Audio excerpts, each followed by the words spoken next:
안녕하세요. 꿀팁과 노하우를 알려드리는 안센입니다. 이번에 D5 렌더에서 3.1 대규모 업데이트가 진행되어서 빠르게 소식을 전해드리고자 영상을 준비하게 되었습니다.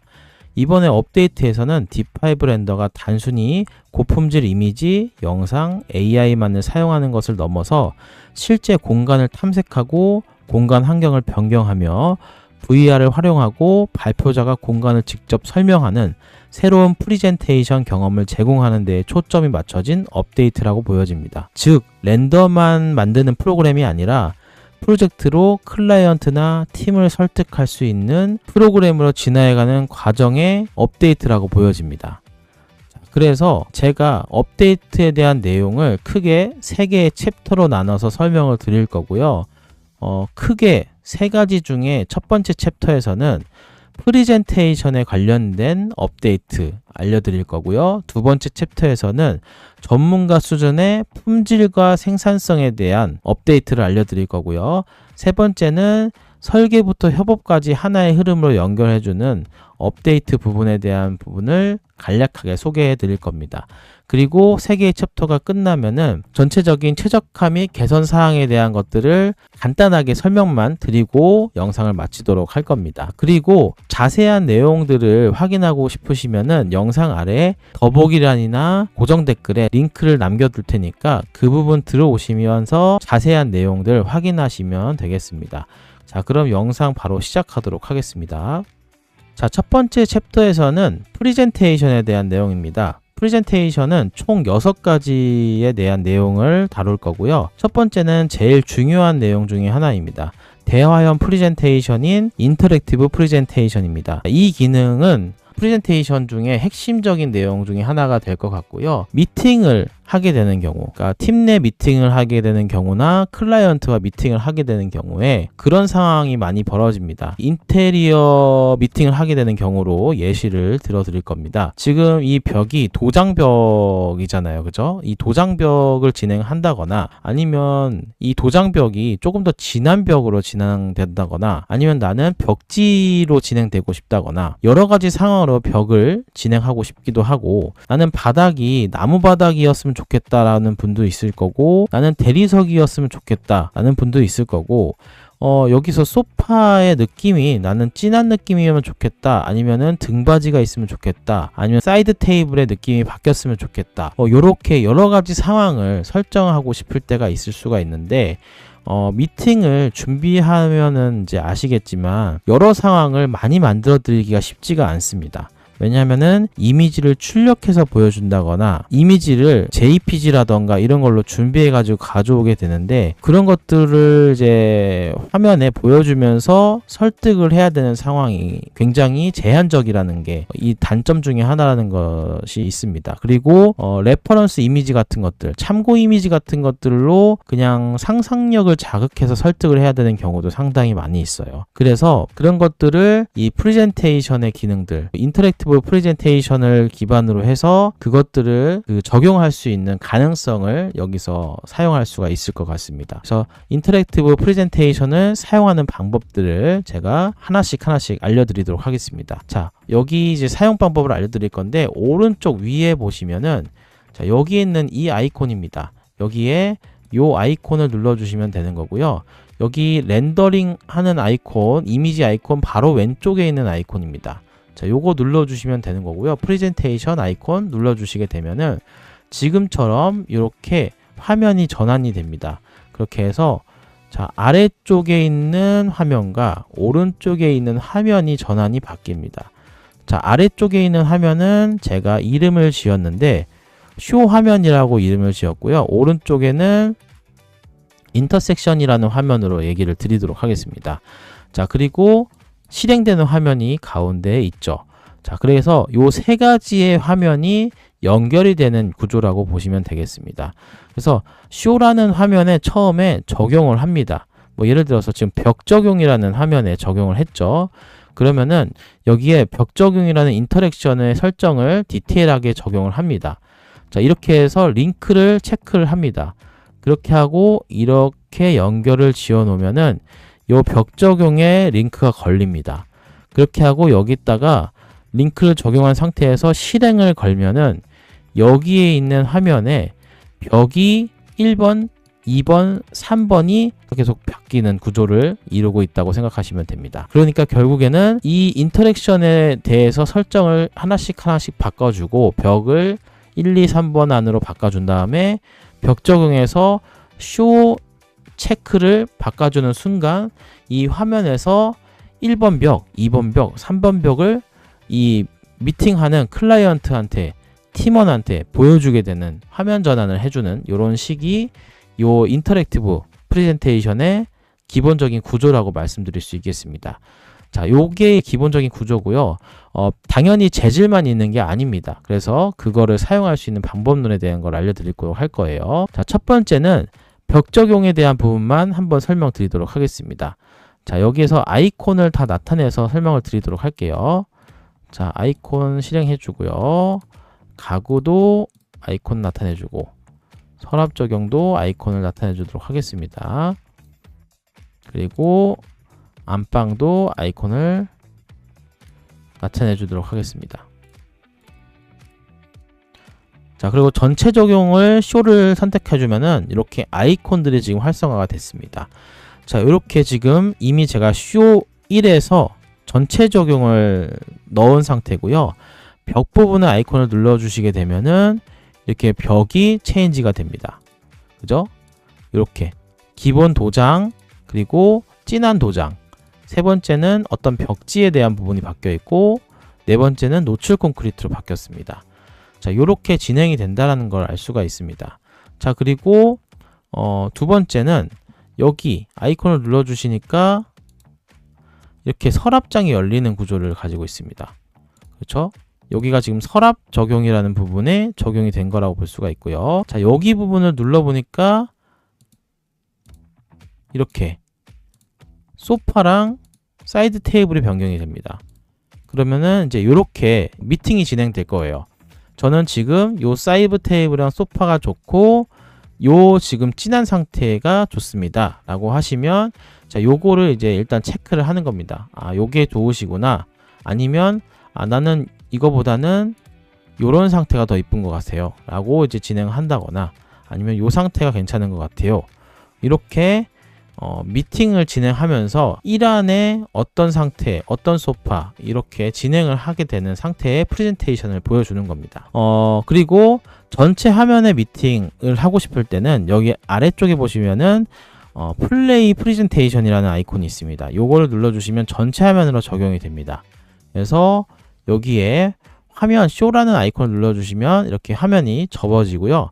여기서 아이콘을 눌러주시면 이렇게 전체 화면에서도 서랍장이 열리고 닫히고도, 그리고 벽의 재질도 바뀌고 이렇게 진행이 된다라고 말씀드릴 수 있겠고요.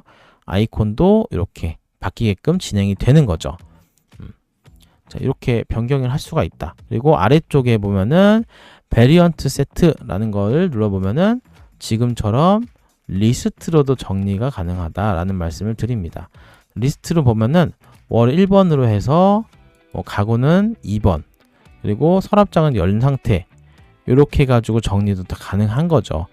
이렇게 가지고 세팅을 적용해 가지고 스크린샷을 찍어서 클라이언트가 이게 마음에 들었다 이렇게 가지고 체크를 할 수도 있고, 클라이언트와 이제 프레젠테이션을 상담하면서 진행을 할 수가 있는 거죠. 요거의 장점은 어떻게 보면은 렌더링을 걸지 않고 바로 D5를 열어서 상담을 하면서 클라이언트가 어떤 상태를 좋아하는지, 이 상태에서 어떤 벽지를 좋아하는지, 이런 것들을 벽지를 미리 준비해 가지고 가져와 놓으면은 그런 것들을 바로바로 선택해서 설정할 수 있다라는 것들이 굉장히 큰 장점이다 라고 말씀을 드릴 수 있겠습니다. 자, 그런데 이제 처음부터 만드는 과정을 한번 설명해 드려야겠죠. 그래서 처음부터 만드는 과정 한번 보여드리도록 하겠습니다. 자, 여기 왼쪽에 보면은 이제 없다고 가정해서 다 없애보도록 하겠습니다. 자, 처음부터 만드는 과정을 다시 한번 해보도록 할게요. 그러면 여기 지금 전부 다 없애놔야겠죠.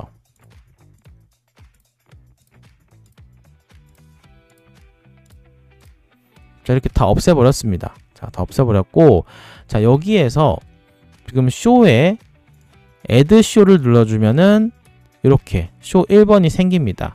자, 그리고 쇼 1번을 누르면 여기에 사이드라는 플러스 버튼을 누를 수가 있습니다. 자, 이렇게 누르면 사이드 1번이 생길 거고요. 자, 여기에서 자, 사이드 1번을 더블 클릭하면은 재질 변경 이런 식으로 이름을 줄 수가 있습니다. 그리고 여기에 이렇게 변경을 하고 업데이트를 누르면 씬이 바뀐다. 그리고 클릭을 하면은 그 씬이 돌아온다 라는 것까지 확인을 할 수가 있었습니다. 자, 그런 다음에 우리 여기 인터랙션을 눌러 가지고 이제 플러스로 적용을 할 수 있습니다. 그래서 베리에이블 세트를 눌러주면은 이제 세트가 하나가 생성이 되면서 씬이 하나 저장이 됩니다. 자, 이렇게 됐을 때 플러스로 3D 타겟을 하나 만들어 줘야 되는데 그 전에 위에 스코프라는 부분이 하나 있을 거예요. 얘를 눌러줘 가지고 매트리얼을 할지 프로퍼티를 할지 앰모스피어를 할지 비스빌리티를 할지 트랜스폼을 할지 카메라를 할지 요거를 선택을 하는 건데 하나하나 설명을 좀 드리자면은 요건 매트리얼 재질이죠. 그리고 두 번째는 프로퍼티는 속성이라는 부분입니다. 뭐 광원, 그죠? 빛에 대한 부분이죠. 강원, 강도, 색온도 그런 것들을 건드리는 영역이라고 보시면 되고요. 그 다음에 세 번째는 앰모스피어는 하늘, 안개, 색조 뭐 이런 것들이죠. 그래서 엔바이러먼트, 환경 설정이나 이펙트 같은 것들이 여기에 속해진다라고 보시면 될 것 같고요. 그 다음에 비스빌리티 같은 경우에는 가시성이죠. 그래서 이렇게 객체를 선택했을 때 우리 왼쪽에 오브젝트로 눈 모양으로 껐다 켰다 하잖아요. 요런 것들이 그런 거라고 보시면 될 것 같아요. 그래서 이런 것들을 이제 끄면은 요런 식으로 되는 거죠. 그래서 껐다 켰다 하는 거를 얘기하는 게 가시성이다 라고 말씀을 드릴 수 있겠고요. 트랜스폼 같은 경우에 아까 서랍장이 이렇게 이동이 됐다가 다시 들어갔다가 하잖아요. 그 이동에 대한 얘기를 하는 겁니다. 근데 트랜스폼 같은 경우에 이동을 했을 때 애니메이션에 그 라이너나 이런 걸 체크하시면은 이동이 스무스하게 이동이 되는 겁니다. 그 체크가 하나 있어요. 그래서 그렇게 이동을 하시면은 뭐가 팍팍팍팍 이동이 되는 게 아니라 천천히 이동이 돼서 뭔가 사람이 끌고 이렇게 오는 것 같이 스무스하게 이동이 된다라는 걸 알 수가 있을 거고요. 카메라 같은 거 우리 많이 사용해 보셨죠? 이 상태에서 뭐 카메라, 위치, 초점거리, 시야각 같은 것들을 변경할 수 있다까지를 이제 우리가 확인할 수가 있습니다. 그래서 우리는 재질만 건드릴 거니까 재질만 변경하도록 하겠습니다. 소파 같은 경우에는 우리가 요렇게만 하고 업데이트를 하겠습니다. 자, 여기 지금 컨택을 했고 업데이트를 누르시면은 지금 상태의 소파만 업데이트가 된다라는 것까지 알 수가 있었어요. 자, 여기에서 재질은 그대로 둡니다. 우리 도장 재질 그대로 1번 씬으로 두고요. 자, 플러스를 누르면 2번 씬으로 하나가 더 생깁니다. 자, 여기서 단축키 M을 눌러서 재질을 하나 넣겠습니다. 자, 월이라는 재질 하나 넣고 뭐 원하는 벽체 재질 하나만 넣겠습니다. 뭐 이런 진한 재질 한 번만 넣어볼까요? 진한 재질을 눌러서 여기다가 재질 한번 넣겠습니다. 자, 굉장히 과감한 벽체 재질이 들어왔어요. 자, 이렇게 하고 업데이트 눌러주면 재질이 하나 들어왔다 라는 걸 확인할 수 있고요. 플러스 한 번 더 눌러서 다시 M 눌러서 초록 벽체 재질 눌러서 클릭을 한번 넣어줍니다. 자, 그러면 초록 벽체 재질 들어왔죠. 플러스 누르면 재질이 들어옵니다. 다시 플러스 눌러가지고 요번에는 다른 재질을 한번 넣어보도록 하겠습니다. 요번엔 벽지 재질을 한번 넣어보도록 할게요. 자, 플러스 눌러서 벽지 재질에서 클릭을 하면은 이제 변경이 돼서 여기 왼쪽 아래에 다시 플러스를 눌러주면은 미리 보기가 바뀌면서 적용이 된 걸 알 수가 있습니다. 자, 지금 벽지 재질을 바꿨습니다. 자, 이렇게 해서 여기 뒤로 가기 리턴 버튼을 눌러주시면 됩니다. 리턴 버튼 딱 눌러주시면 되는 거예요. 그러면 저장을 하면서 나가진 상태가 되고, 자, 여기 오른쪽에 베리에이블 세트 이름을 더블 클릭하면 이름을 또 바꿀 수 있어요. 그러면은 벽재질 이렇게 해서 이름을 바꿨다 라고 말씀을 드릴 수 있는데, 자, 여기서 에디트를 눌러 가지고 3D 타겟을 한번 바꿔보도록 하겠습니다. 3D 타겟 눌러서 나는 여기를 눌러 가지고 바꾸겠다 해서 누르면 이제 여기서 타입이 바뀝니다. 나는 이 동그라미를 눌러 가지고 이제 벽체 재질을 스위칭 할래 라고 하시면 액터라고 하시면 되고요. 나는 그냥 화면을 눌러서 오브젝트로 바꿀래 하시는 거는 오브젝트를 눌렀을 시 동그라미는 없어지면서 화면을 눌렀을 때 이렇게 벽체 이미지가 바뀌는 형식이 됩니다. 그래서 보통은 이제 액터로 하면 동그라미가 생기니까 이걸로 진행을 하고요. 여기 모드로 보면 토글 같은 경우가 클릭했을 때 다음 스텝, 다음 스텝, 다음 스텝으로 이미지가 변하는 이런 걸 토글이라고 하고요. 리스트 같은 경우에는 이걸 눌렀을 때 이렇게 미리 보기로 이렇게 나오는 경우입니다. 그래서 1번 씬, 2번 씬, 3번 씬, 4번 씬이 미리 보기 형식으로 리스트가 나오는 거죠. 이렇게 나오는 게 이제 요 리스트 방식입니다. 그래서 여기를 누르면 1번 씬, 여기를 누르면 4번 씬으로 바로바로 교체되는 게 요 모드 변환 중에 리스트 씬이다 라고 말씀드릴 수 있겠고요. 스타일 같은 경우에는 텍스트로 변환이 됩니다. 여기 타겟이 텍스트로 변환됐죠. 그럼 여기 약간 옆으로 빼가지고 밑에다가 텍스트로 월이라고 바꾸면 월로 바뀝니다. 저 글씨 크기 같은 경우에는 요걸로 왔다 갔다 거려서 바꿀 수가 있고요. 그래서 월로 글씨 크기를 작게 해가지고 적용을 한번 해보도록 하겠습니다. 자, 이렇게 하고 다시 뒤로 백으로 나가면 되겠죠.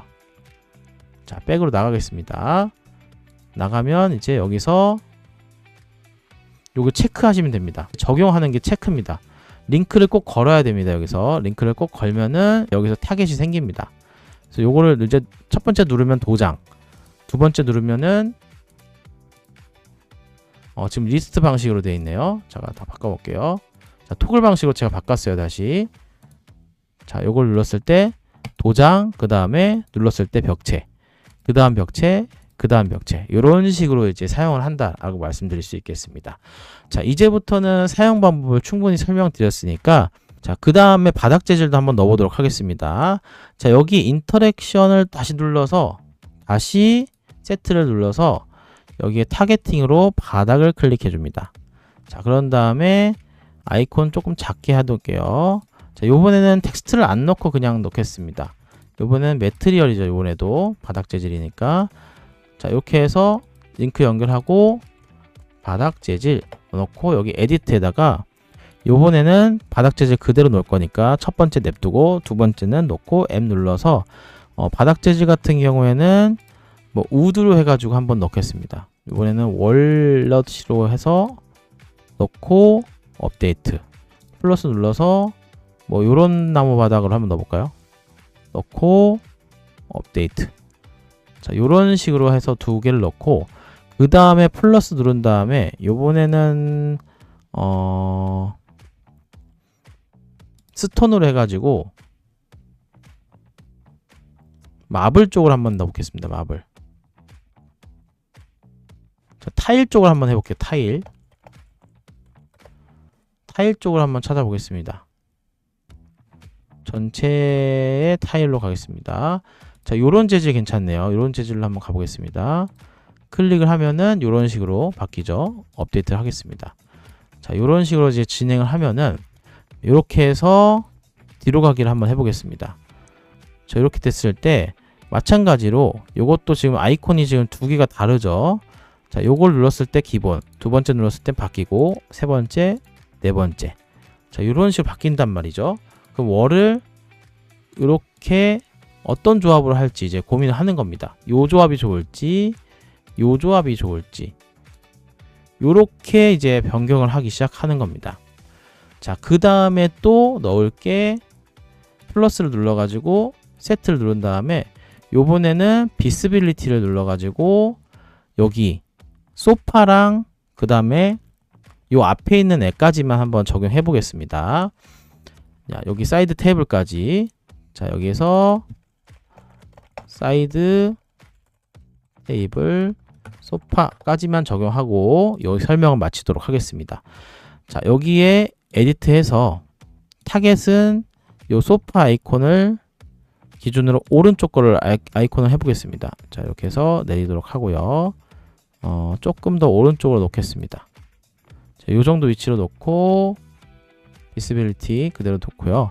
자, 여기서 에디트 눌러서 플러스 눌러서 여기는 소파 중에 두 번째 거 살리고 업데이트. 그 다음에 여기도 플러스 눌러서 두 개 끄고 밑에 거 두 개 켜고 업데이트. 자, 이렇게 세팅하겠습니다.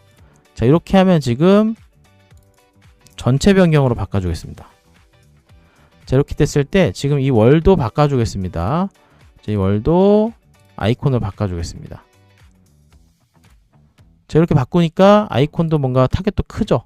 이것도 작게 바꿔줄게요. 자, 이러면 이제 거의 크기가 비슷해졌죠? 자, 이렇게 되면은 지금 벽체를 이렇게 바꾸고 제가 이렇게 바꿨습니다. 어울리지 않지만 한번 바꿔봤어요. 자, 이렇게 클릭을 했는데 뭔가 클릭이 위치가 좋지 않죠.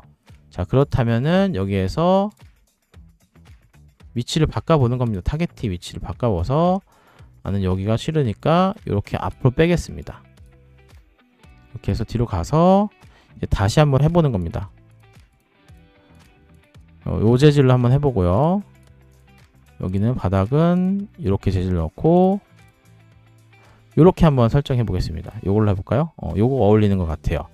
자, 요렇게 해가지고 이제 진행을 해서 클라이언트한테 이런 스타일 괜찮으신가요? 요거 몰고 도장을 해주세요. 눌러서 도장으로 해봤습니다. 요거 괜찮은 것 같아요.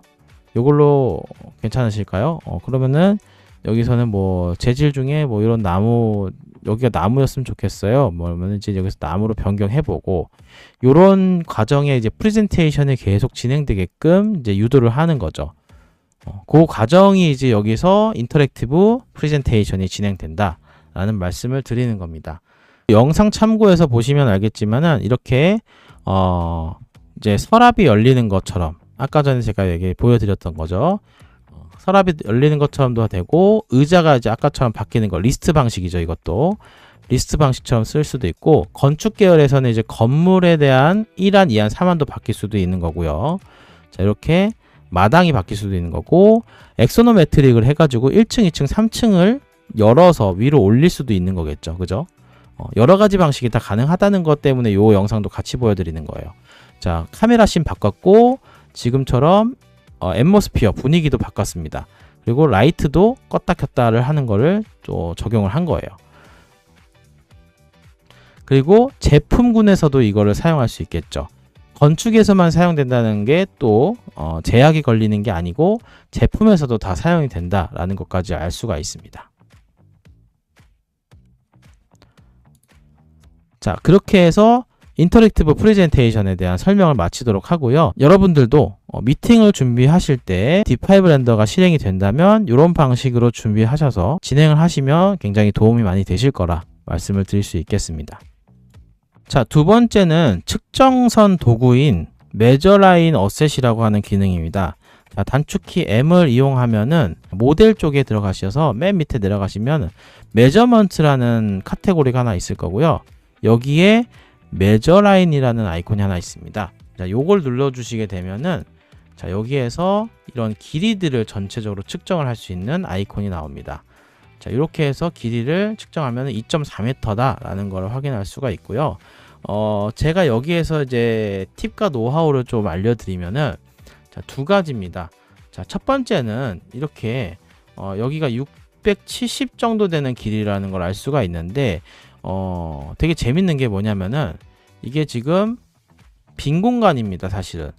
그러니까 실제로는 여기에 D5 렌더에 그 에셋이 들어가 있는 상태죠.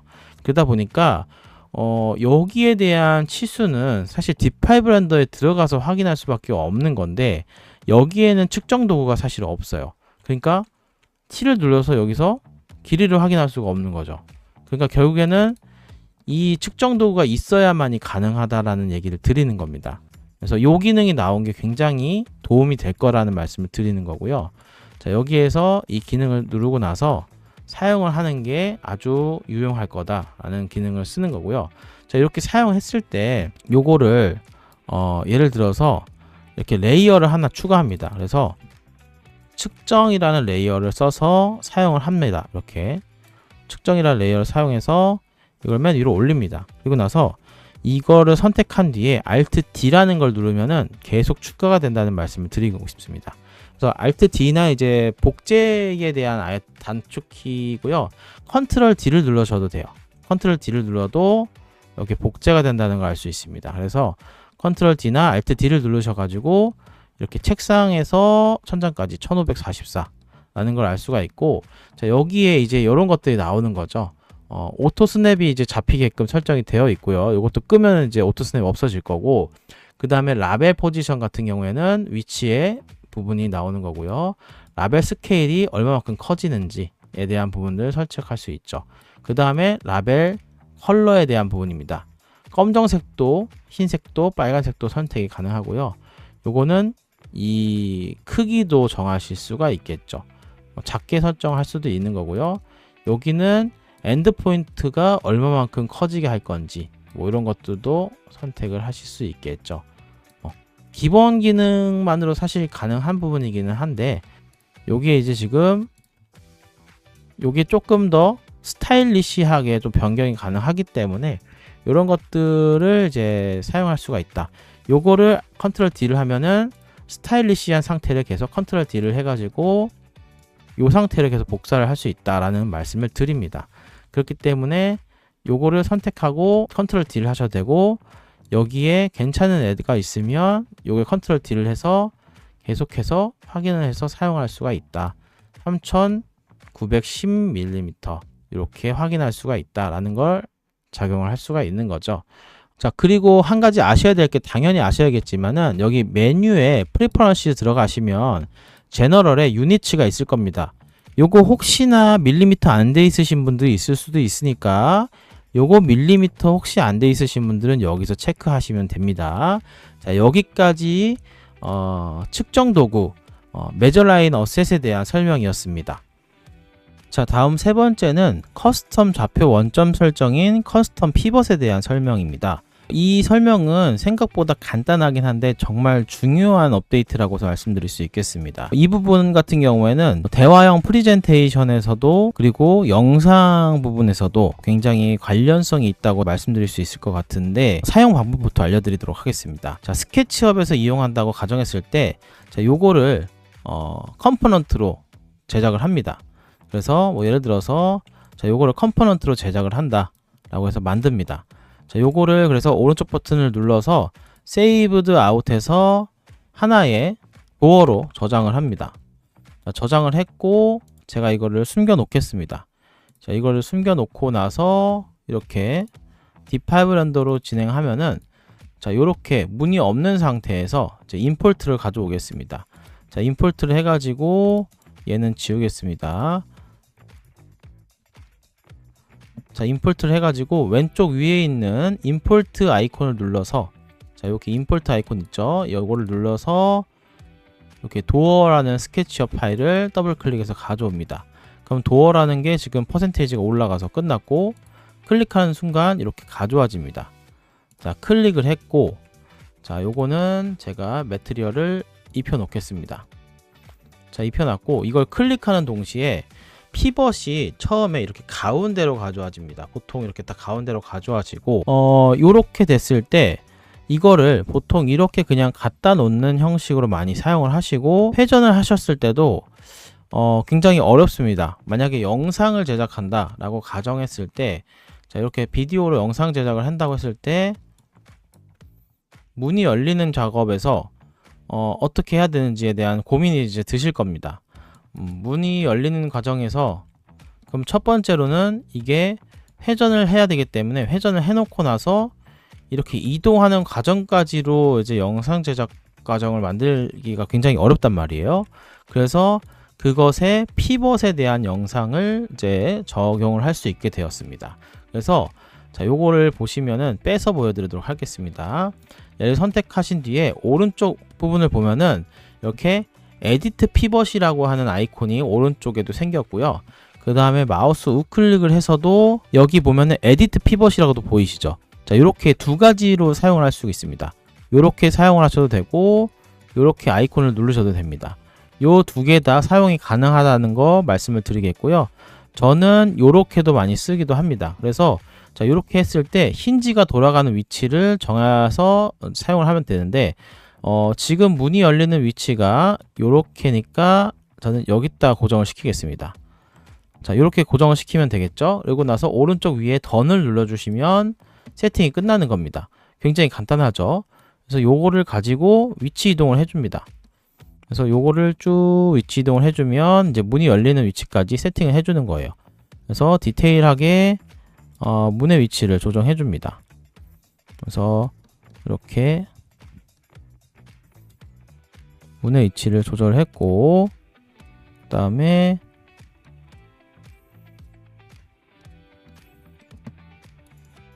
좀 좀 더 안쪽으로 넣겠습니다. 요 정도면 이제 위치가 맞는 것 같아요. 자, 이렇게 해놓고 이제 영상을 한번 세팅하겠습니다. 자, 비디오 부분에서 자, 이렇게 영상에 들어온 상태에서 자, 이렇게 문을 선택하신 뒤에 여기 Add Key Frame이라는 부분 있죠. 요걸 눌러주시고 그 다음에 움직이신 다음에 얘를 눌러주신 다음에 문을 열어줍니다. 열어준 상태에서 피벗을 한번 더 눌러줍니다. 그럼 이제 얘가 이렇게 열리면서 진행이 되는 이런 과정이 있다고 보시면 될 것 같아요. 이렇게 이용하시게 되면은 자, 이렇게 하면 영상에서도 이렇게 미팅을 할 때 준비를 할 수도 있고, 아까 말씀드렸다시피 대화형 프리젠테이션인 인터랙티브 프리젠테이션을 할 때도 피벗을 이용해 가지고 서랍장을 열 수 있을 때 이 피벗을 잘 이용해 가지고 정확한 위치로 서랍장을 연다거나 하는 행동을 사용할 수가 있게 되는 상황이 나올 수가 있죠. 자, 그렇게 해 가지고 영상이나 프리젠테이션에 모두 다 사용이 가능하기 때문에 제가 프리젠테이션으로 작업을 넣었다고 말씀드릴 수 있겠습니다. 이렇게 해서 세 번째인 커스텀 좌표 원점 설정, 커스텀 피벗에 대해서 설명드렸습니다. 자, 다음으로는 스테레오 파노라마에 대해서 설명드리도록 하겠습니다. 스테레오 파노라마의 사용법부터 간단하게 설명을 드리도록 할 건데요. 스테레오 파노라마 같은 경우에는 위쪽에 이렇게 렌더링 아이콘부터 시작을 합니다. 그래서 이미지 아이콘 눌러서 실행을 하면은 왼쪽 아래에 보면은 파노라마 아이콘을 눌러줍니다. 그래서 파노라마 아이콘을 이렇게 눌러주셔서 실행을 하면은 여기 오른쪽에 보면은 스테레오라는 아이콘을 이렇게 눌러줄 수 있습니다. 그래서 체크를 딱 하시면은 이제 실행이 되는 거고요. 여기에서는 프리셋 사이즈를 선택하시면 되겠습니다. 그래서 저는 8K로 선택을 하고요. 그 다음에 채널을 원하시면은 채널을 선택하시면 됩니다. 원하시는 채널로 선택을 하셔도 괜찮겠죠. 자, 그 다음에 스테레오 옆에 옵션의 아이콘을 한 번 더 눌러줍니다. 그래서 옵션 체크하시고 IPD의 숫자를 선택하시면 됩니다. IPD는 뭐냐면은 동공간 거리라고 해가지고 좌우는 시야의 간격을 설정해서 입체적인 깊이감을 조절한다고 설명되어 있습니다. 우리 눈으로 정면을 바라볼 때 왼쪽과 오른쪽의 깊이감을 더 볼 수가 있잖아요. 그 깊이감의 거리를 얘기하는 것 같습니다. 그래서 저는 최대치로 설정을 하고요. 슬라이스를 이렇게 선택할 수가 있는데, 자, 이거에 대한 설명을 잠깐 드리면은 슬라이스 수는 이미지 품질과 렌더링 시간 사이에 균형을 맞추는 데 사용이 된다고 합니다. 그리고 슬라이스 수를 높일수록 화면의 전환이 부드러워지지만 렌더링 시간이 길어진다 라고 설명이 되어 있습니다. 자, 그리고 카메라와 가까운 물체나 눈높이를 벗어난 가로로 긴 선형 객체에서 발생하기 쉬운 스티칭 결함을 완화하려면 슬라이스 수를 높여야 된다 라고 되어 있는데, 이 슬라이스 수를 높이게 되면은 이렇게 스티칭 나는 거, 그러니까 예를 들어서 가까운 물체를 이렇게 지나치는데 그게 이제 깨져 보이는 상황 같은 것들을 완화하려면 이 숫자를 높여야 된다 라는 설명으로 되어 있다라고 합니다. 그래서 저는 이렇게 숫자를 다 높이는 상황으로 설정을 했다라고 말씀드릴 수 있겠습니다. 자, 이렇게 세팅을 해놓고 나서 오른쪽에 렌더링을 실행을 합니다. 자, 이렇게 실행을 하고 나서 시간이 꽤 걸리니까 요거는 실행한 거를 제가 보여드리도록 하겠습니다. 자, 실행한 거를 보여드리니까 이제 요런 결과물이 나옵니다. 스테레오 파노라마 같은 경우에는 우리가 알고 있는 일반적인 파노라마와 좀 다르게 VR 모드에서 사용을 많이 하는 파노라마이기 때문에 이렇게 두 개로 진행이 됩니다.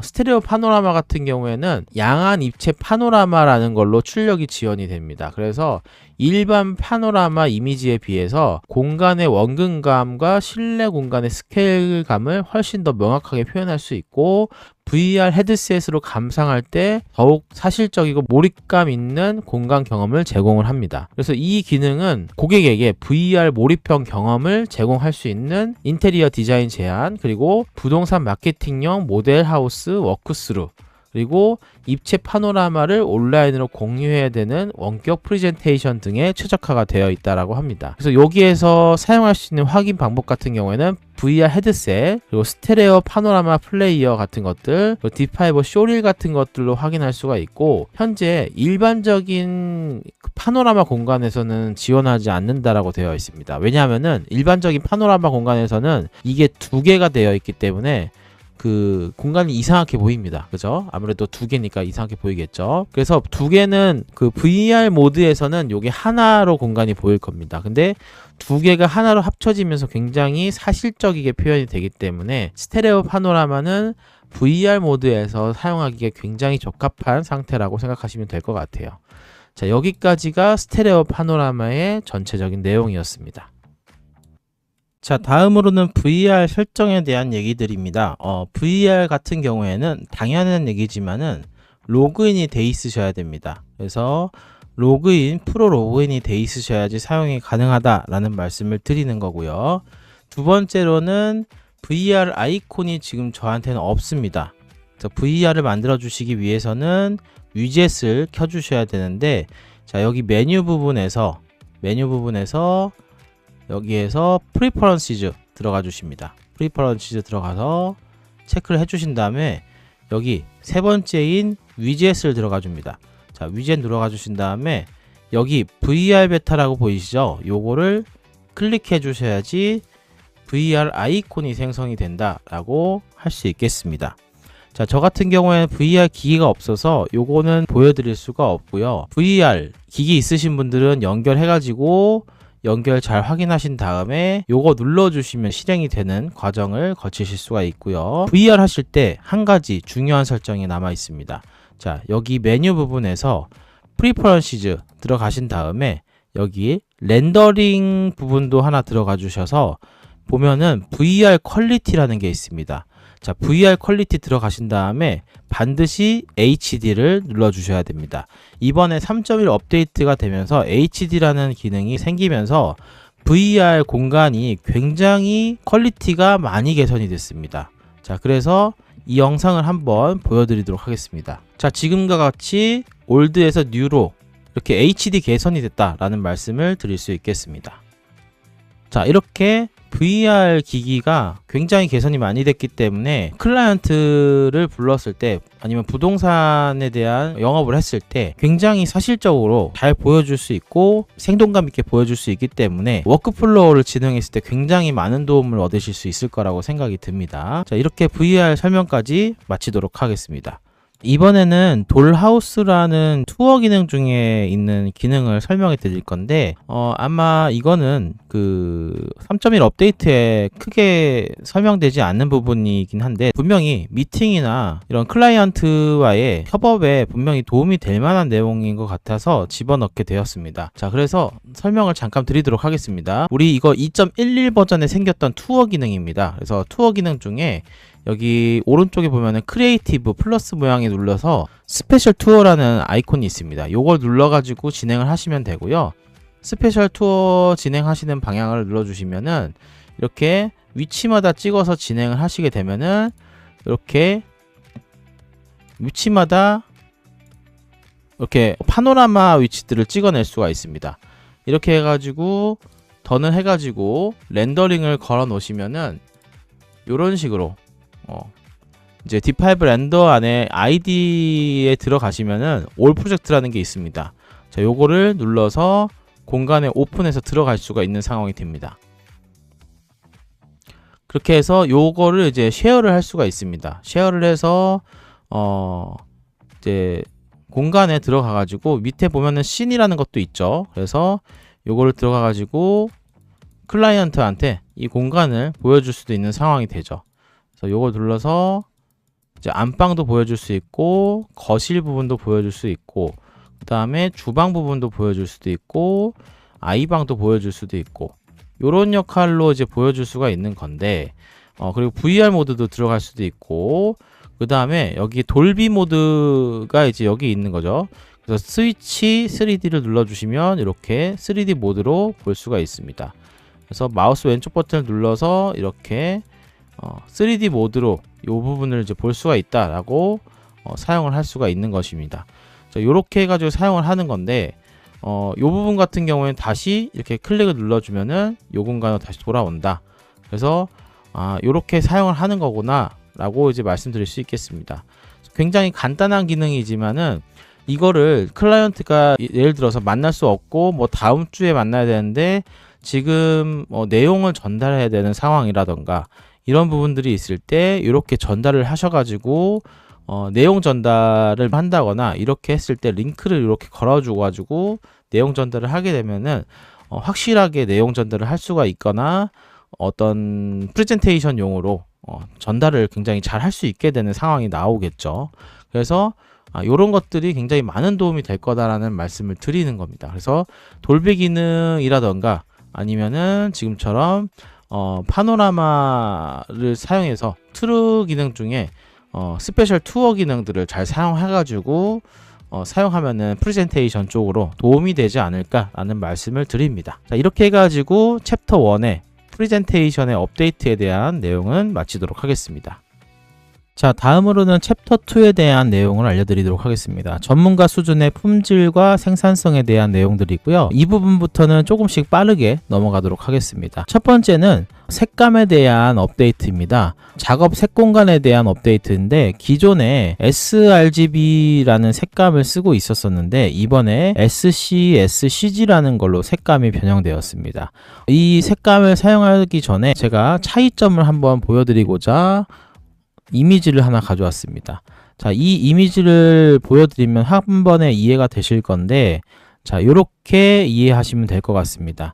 지금 보시는 바와 같이 색감을 표현하는 것들이 기존에 이렇게 D5 렌더가 이렇게 색감을 표현했다고 하면은 이제 ACEScg 같은 경우에는 여기 포인트까지 더 넓혀서 확장해서 표현을 할 수 있다라는 것까지 이제 눈으로 보실 수가 있을 것 같습니다. 3.1 버전에서 이렇게 색상을 더 표현할 수 있다라는 걸 할 수가 있는데 이거를 하기 위해서는 그냥 가만히 있으면 변형이 되는 게 아니고요. 자, 여기 메뉴 부분에 들어가시고 그 다음에 프리퍼런시즈 들어가 줍니다.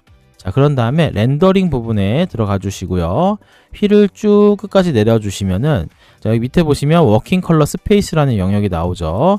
자, 여기에서 지금 체킹되어 있는 부분이 라이너 sRGB 709라고 체크가 되어 있죠. 자, 여기에서 요거를 클릭하셔서 ACEScg라는 걸로 체크해 주시면은 전체적인 색감이 바뀝니다. 그래서 제가 요거를 한번 클릭해서 보여드리도록 할게요. 색깔이 바뀌는 게 눈에 확실히 보이시죠? 기존적인 색깔이고요. 이게 바뀐 색깔입니다. 색깔이 훨씬 더 풍부해지는 것을 느끼실 수가 있을 겁니다. 그래서 요걸로 변형을 하셔서 사용하시면 더 넓은 색깔로 사용을 하실 수 있다 라는 게 요번 색감에 대한 업데이트라고 말씀드릴 수 있겠습니다. 다음 두 번째 업데이트는 하이트 필드 디스플레이스먼트입니다. 기존에 우리 서브 디비전 디스플레이스먼트가 있었었는데 그것도 그거 나름대로 좋긴 하지만 생각보다 많이 무거운 그런 디스플레이스먼트입니다. 아주 트루 디스플레이스먼트로 진행되기 때문에 면이 많다 그리고 무겁다는 단점이 있고 장점으로서는 가까이 갔을 때 트루 디스플레이스먼트처럼 옆면이 굉장히 사실적으로 표현된다는 장점이 가지고 있지만 컴퓨터가 고사양이 아니고서는 컴퓨터가 튕길 수도 있고 굉장히 버벅거릴 수 있다는 단점을 가지고 있습니다. 그래서 이번에 하이트 필드 디스플레이스먼트라는 거를 가져와서 굉장히 가볍지만 튀어나오는 느낌을 낼 수 있는 하지만 옆면이 조금은 서브 디비전 디스플레이스먼트보다는 부족한 이러한 디스플레이스먼트 기능이 하나 추가되었습니다. 그래서 여기서 한번 적용을 한번 해보도록 하겠습니다. 자, 여기 부분을 제가 돌 같은 걸로 이제 튀어나오게 진행을 한번 해볼 거예요. 그래서 M을 눌러가지고 자, 여기 네이처 재질로 한번 찾아봤습니다. 자, 요 재질을 넣었었는데 자, 요걸로 한번 진행해서 넣어보겠습니다. 자, 이렇게 해서 집어넣어주면은 재질이 들어갔고요. 자, 여기서 I를 눌러서 클릭해보면은 자, 여기 하이트를 지금 트루 디스플레이스먼트를 체크하지 않고 그냥 튀어나오게 하면은 아시겠지만은 그냥 면이 여러 개 생성되는 옆면처럼 보이게 됩니다. 튀어나오긴 하죠. 그렇지만 되게 어색하게 튀어나옵니다.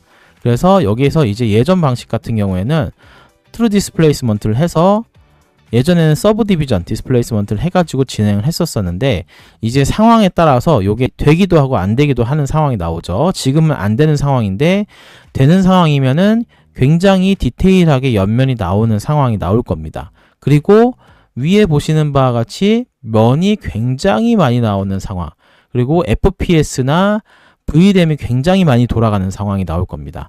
자, 그런 상황이 되면은 굉장히 많은 것을 처리하게 된다 그럴 때 좀 튕기는 경향이나 버벅거리는 형상이 나올 수가 있어요. 그래서 그런 부분이 있다 하시면은 여기에서 하이트 필드 트레이싱이라는 걸 누르셔가지고 사용을 하시면 그런 부분들이 많이 가볍게 진행이 될 수 있다라는 걸 알려드립니다. 자, 요거를 사용하시면 지금처럼 라이너나 sRGB 선택하셔가지고 진행하시면 되고, 이렇게 튀어나오는 거 저는 이제 라이너로 하겠습니다. 이렇게 해서 조금 넣어서 진행을 하시면 보다 굉장히 리얼하게 진행이 되는 걸 알 수가 있죠. 자, 요 정도만 보셔도 굉장히 리얼하게 진행되는 게 볼 수가 있죠. 자, 요렇게 봐도 굉장히 괜찮게 나오죠. 자, 요렇게 진행을 할 수 있다라는 걸 보여드릴 수가 있고요. 자, D5 공식 영상 중에 내용 중에 하나입니다. 자, 요렇게 기존에 있던 것들은 페이스가 굉장히 많지만 하이트 필드 디스플레이스먼트를 사용하면 페이스가 굉장히 작다라는 이제 장점을 보여주고 있는 거죠. 이 하이트 디스플레이스먼트 같은 경우에는 사실적인 요철을 시뮬레이션해서 모델의 폴리곤 수를 늘리지도 않고 이 재질의 디테일의 사실감을 크게 향상시켜주는 기능이라고 하고요. 벽돌 및 석재, 나뭇결, 그 다음에 패브릭 등 표면의 입체적인 디테일 표현이 필요한 재질에 매우 적합하며 특히 퍼포먼스 관리가 중요한 대규모 씬에서 서브 디비전 디스플레이스먼트보다 훌륭한 대안으로 활용할 수 있다라고 되어 있습니다. 자, 이렇게 해가지고 전체적인 하이트 필드 디스플레이스먼트에 대한 설명을 마치도록 하겠습니다. 자, 다음으로는 XR투어의 최적화에 대한 내용입니다. 최대 4배나 렌더링 속도가 향상됐다는 내용입니다. XR투어에 대한 작업은 지금 여기 보시는 바와 같이 오른쪽에 투어라는 기능으로 사용할 수가 있고요. 여기 오른쪽에 플러스를 누르면 우리 아까 전에 스페셜 투어로 작업을 했었었는데 여기 밑에 보면 XR투어 프로라는 게 있습니다. 자, 요걸 눌러주시면은 에디트로 실행하실 수가 있고요. 자, 여기에서 플러스를 눌러주시면 됩니다. 자, 요거 눌러서 자, 여기에서 반원을 확인한다거나 큐브로 확인한다거나 동그라미로 스피어로 확인한다거나 할 수가 있는데 지금 요거 같은 경우에는 반원으로 확인할 수 있게끔 선택을 하겠습니다. 자, 여기쯤 눌러주면은 이렇게 반원으로 확인할 수 있는 화살표들이 이렇게 나옵니다. 라디우스를 선택할 건데 이렇게 크기를 키워가지고 라디우스를 영역을 잡을 수가 있습니다. 자, 이렇게 해서 라디우스를 계속 키워 볼게요. 쭉 키워 보니까 라디우스 영역을 한번 움직여 보겠습니다. 한 요 정도 할까요? 한 요 정도 한번 해보겠습니다. 자, 요렇게 한 4000 정도를 잡았습니다. 자, 이렇게 하고 오른쪽에 프리뷰를 눌러주면은 자, 요거 사용 방법은 자, 포컬 포인트로 이렇게 올라갔다 내려갔다 시야각을 이제 조절하고 나서요. 여기에 이제 FOV 같은 걸로도 가까이 갔다 멀어졌다 이런 걸 조절합니다. 자, 요 정도 조절했으면 이제 WSD 이런 걸로 이제 화면을 움직이면서 사용을 하는 겁니다. WS로 위아래를 보는 거고 A랑 D 같은 경우로 왼쪽 오른쪽을 보는 겁니다.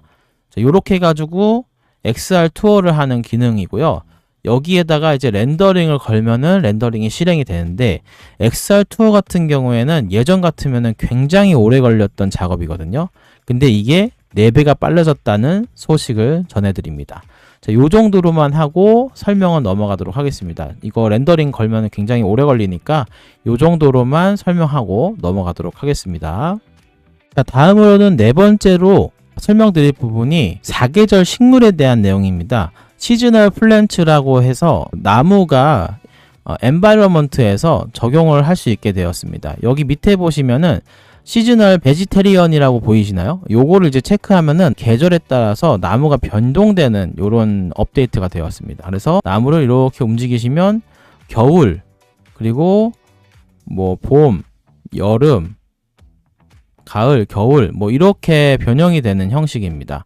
그래서 내용을 한번 알려드리면은 봄은 1부터 135번까지의 내용이고요. 그 다음에 136번부터 213번까지는 여름, 그리고 214부터 270까지는 가을, 그리고 271부터 365까지는 겨울에 대한 설정입니다. 자, 그리고 또 한 가지는 4계절 변화를 개별적으로도 할 수가 있어요. 그래서 나무에다가 마우스 우측 버튼을 눌러서 속성 패널에서 해당 식물만 독립적으로 설정할 수 있다고도 되어 있습니다. 그렇게 설명이 되어 있고요.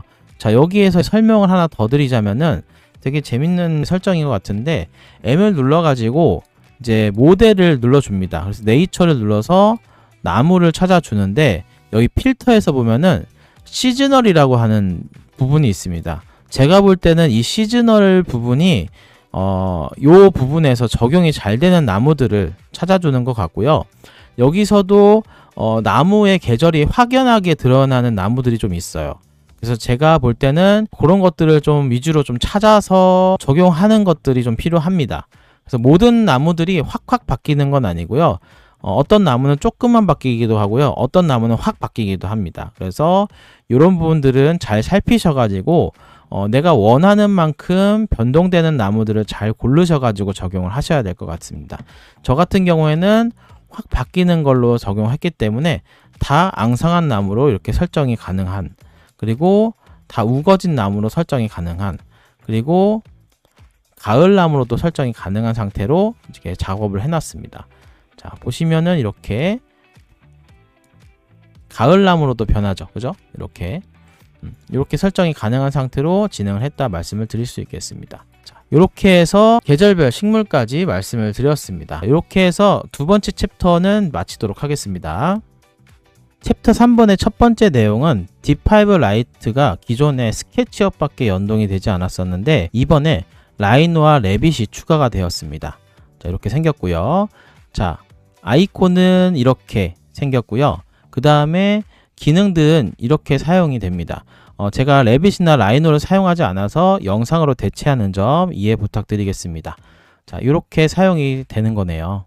자, 챕터 3번의 두 번째 내용입니다. 기존에는 팀 단위로 작업을 할 때 복잡한 로컬 나스 환경을 구축해야 했는데, 이번 3.1 업데이트를 통해서 물리적인 거리나 로컬 네트워크 제약 없이 글로벌하게 협업할 수 있는 환경이 마련되었습니다. 클라우드 콜라보레이션이라고 하는 기능인데요. 나스 구축에 불필요한 부분이 생겼던 건데, 로컬 서버나 별도의 복잡한 네트워크 설정 없이 클라우드를 통해 여러 작업자가 동일한 D5 프로젝트에 접근할 수 있다라고 말씀드릴 수 있겠고요. 실시간 변경사항 알림 및 동기화에 대한 부분이 있습니다. 팀원 중 한 명이 작업을 수정하고 저장하면 다른 팀원에게 즉시 알람이 전송이 됩니다. 그래서 알람을 받은 팀원이 프로젝트를 다시 열어서 항상 최신 버전의 작업물들을 바탕으로 업무를 이어나갈 수 있다라고 되어 있고요. 클라우드 드라이브에 직접 연동이 되는 이런 방식을 쓰고 있는데, 구글 드라이브나 원드라이브, 드롭박스, 그리고 오토데스크 컨스트럭션 클라우드 등의 외부 클라우드 스토리지를 직접 연결해서 프로젝트와 에셋을 더 쉽게 관리할 수 있도록 개선이 되었습니다. 결과적으로 이 업데이트는 사무실이나 국가가 달라도 하나의 프로젝트를 동시에 진행하고 관리할 수 있도록 설계된 기업의 팀 단위 사용자를 위한 매우 강력한 생산성 도구라고 볼 수 있습니다. 근데 주의사항이 한 가지가 있어요. 클라우드 콜라보레이션은 실시간 공동 편집 작업이 아니기 때문에 클라우드를 통해서 여러 사용자가 동일한 프로젝트를 이어서 작업하는 비동기 협업 기능이라고 말씀드릴 수 있겠습니다. 그 이외에도 최적화 및 개선 사항에서는 AI 머티리얼 스냅 제어 파라미터 추가와 도시 생성 도로망 편집 최적화, DLSS 4.5 초해상도 샘플링 업그레이드, VR 화질 상호작용 및 안정성 최적화, 그리고 XR 워크스루 렌더링 및 훈련 효율성 향상, 그리고 공간 워크스루 재구성 효과 최적화 및 VR 뎁스 표시 지원, 안개 및 볼륨메트리 클라우드 혼합 효과 최적화, 그리고 3D GS 모델 레이 트레이싱 지원, 나뭇잎 재질 연관, 색상 및 노이즈 파라미터 추가, 경로 도구 디스플레이 효과 최적화, 자동 노출 수치 유지 기능, 씬내 모델을 웍스 에셋 플랫폼에 업로드 지원, AMD 및 인텔 그래픽카드 D5 SR 컴포넌트 지원, 그리고 런처 로그인 페이지 프록시 설정 지원이 있습니다. 그리고 팀 버전으로서는 프로젝트 라이브러리 다중 클라우드 스토리지 연동 지원, 그리고 팀 프로젝트 라이브러리 워크플로우 최적화, 그리고 작업 세트 할당 및 다중 사용자 협업 최적화가 있고요. 그리고 SSO 로그인 최적화가 있습니다. 자, 이렇게 해서 3.1 버전의 업데이트에 대한 것들을 모두 다 어느 정도 알려드렸고, 이제 여기에서 제일 중요한 업데이트는 아무래도 프리젠테이션에 대한 내용이라고 말씀드릴 수 있겠습니다. 이렇게 해서 D5는 디자인 프로세스부터 설계 프로세스, 프리젠테이션 이렇게 해서 계속해서 설득에 관련된 그 프로세스들을 가져갈 수 있는 플랫폼을 향상시키고 있다는 걸 느낄 수가 있었습니다. 그러면 영상은 여기까지 하고요. 다음번에 더 좋은 영상 준비하도록 하겠습니다. 영상 시청해 주셔서 감사드리고, 영상이 좋으셨으면 구독과 좋아요, 알림 설정까지 부탁드리도록 하겠습니다. 감사합니다.